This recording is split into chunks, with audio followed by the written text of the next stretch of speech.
Alright, hi everyone. This is another video in line with our work we're doing with Montana State University and the National Science Foundation. We're doing some more examples of like engineering via teepees, especially teepees in relation to crow culture.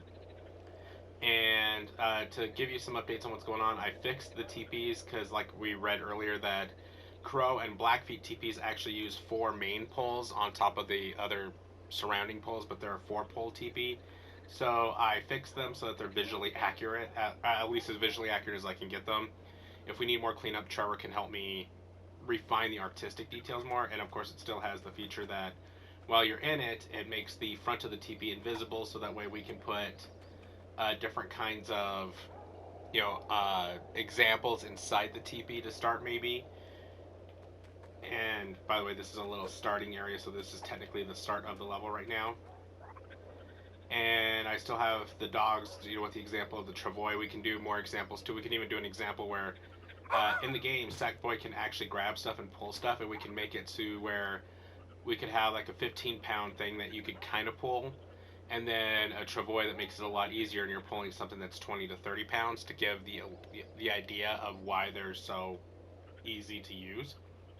I also fixed the quiz section, so now it only plays each sound once. So, like, for instance, if they answer incorrectly,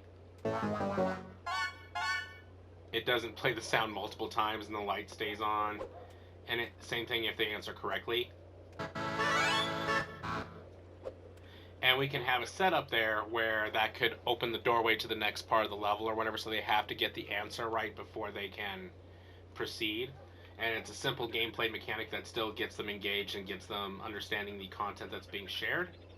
I also did an overhead view shape of what, because I saw online that they say that a lot of TPs are actually not perfectly circular. They're more of a, what some people were calling a super egg shape, which is kind of like a squished down egg if you look from the top.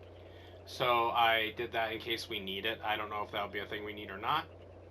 And then also I did a TP laid out flat and showing how where the fold lines are and how it all comes together to form the cone. And there's actually a basic cone shape in LittleBigPlanet, so we can use that to teach as well.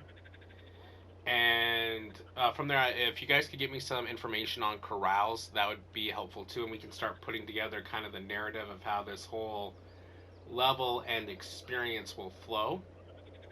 And in the meantime, just let me know what you think. Thanks.